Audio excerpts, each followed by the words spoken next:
8 जुलाई 2021 को उच्चतम न्यायालय के न्यायमूर्ति संजय किशन कौल की अध्यक्षता में स्थापित पीठ ने डिजिटल मंचों द्वारा सूचना के अनियंत्रित प्रसार के ऊपर अपनी चिंता व्यक्त की है और जो कि सूचना के वास्तविक क्षमताओं को एक कितनी विध्वंसकारी रूप दे सकती हैं उसके प्रति सचेत करता है, आगाह करता है। डिजिटल मंच आज के साइबर फिजिकल युग में कहीं अधिक प्रभावी हैं अगर मानव इतिहास को हम ध्यान से देखें। मानव इतिहास के क्रमिक विकास में सूचना वह मुख्य अवयव रहा है जिसने प्रतिवर्ष एक चक्रीय क्रम में मानव को कुछ न कुछ नया सकारात्मक जुड़ने के लिए प्रेरित किया और उसी सकारात्मकता का ही परिणाम है कि आज मानव उन सभी चीज़ों को जोड़ते हुए एक बड़े समूह के रूप में इस धरा पर एक बड़े से बड़ा निर्णय लेने के लिए, बड़े से बड़े निर्माण को साकार करने के लिए सक्षम है और ऐसा कर भी रहा है। डिजिटल मंचों पे बहुत बार सामग्री भ्रामक रहती है और कई बार ऐसे संदेह पैदा होते हैं या ऐसा दृष्टिगत होता है कि इन्हें जानबूझकर अनियंत्रित रहने दिया गया है। तो यह स्थिति किसी भी रूप में एक सभ्य समाज जो कि लोकतांत्रिक मूल्यों पर आधारित हो या मानवीय मूल्यों पर आधारित हो, मानव हित के मूल्यों पर आधारित हो, उसके प्रति उचित निर्णय नहीं कर रहा होगा, उसे लीड करने में अक्षम हो जाएगा। मानव को भ्रम की सही जानकारी होनी चाहिए और आज के डिजिटल युग में यह सब संभव है। जिन तेजी से इन सूचनाओं को लगभग रियल टाइम में एक बड़े जन समुदाय के समक्ष प्रस्तुत किया जाता है, उसी क्रम में ही उन्हीं सूचनाओं को उन्नत एल्गोरिदम से जो कि मानव हित के लिए विकसित किए गए हैं, चिन्हित किए गए हैं, से टैग करते हुए उन्हीं सूचनाओं को अगर रियल टाइम में प्रस्तुत कर दिया जाए तो एक बड़ा समुदाय जो उन सूचनाओं से प्रभावित हो रहा है वह भ्रमित होने से भी बच सकेगा कि मानव हित क्या है, मानव हित बटे रहने में किस रूप में हितकारी है, यह स्वीकार करने की समझ को आज की तकनीक, आज की डिजिटल तकनीक बहुत अधिक मदद कर सकती है, सहायता प्रदान कर सकती है। जब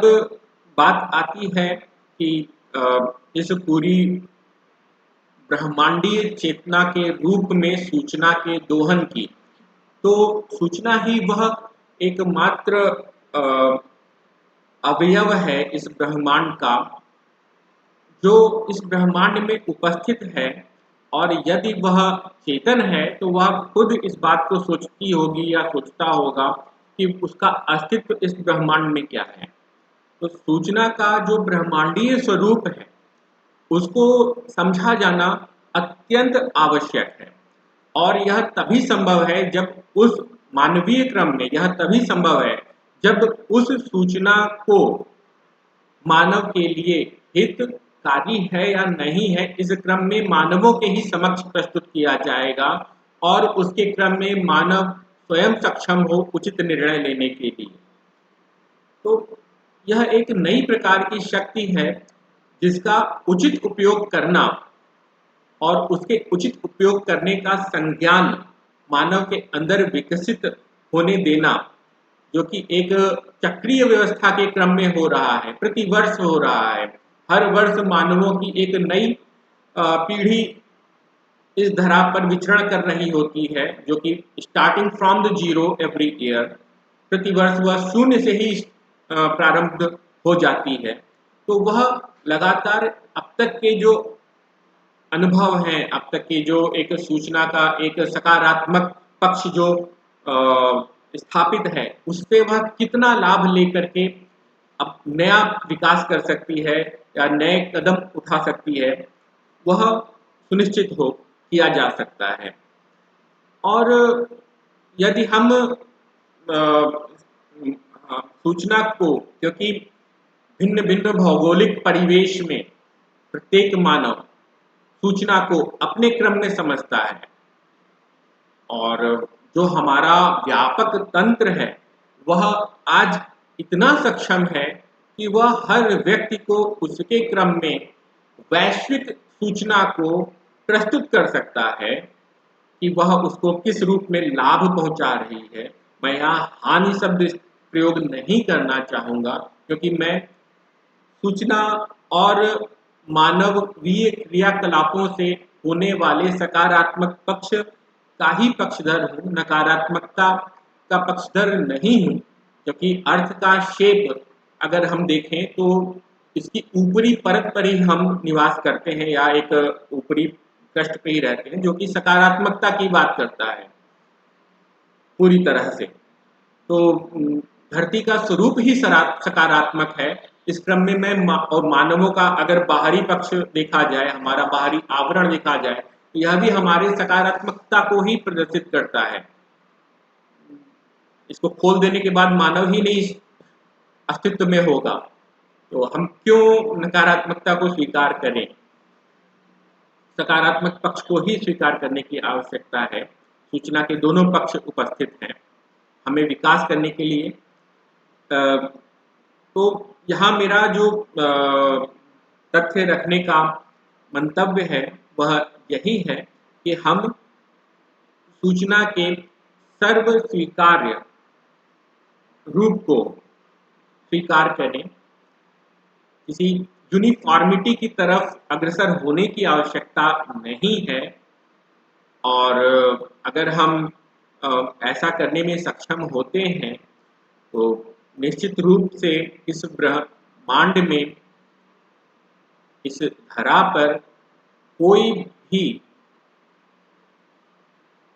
परग्रही नहीं होगा, कोई भी एलियन नहीं होगा, कोई भी अपरिचित नहीं होगा।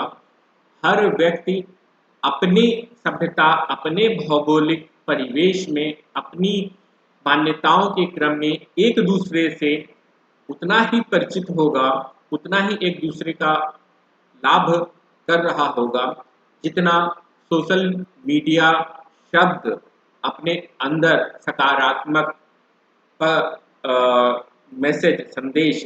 रखता है। तो एक सकारात्मकता की कामना करते हुए मैं अपनी बात को पूर्ण करता हूँ, और एक ऐसा ही भविष्य हमें देखने को मिल रहा है जो कि सभी शासन व्यवस्थाओं की संस्थाएं इस दिशा में प्रयासरत हैं। धन्यवाद।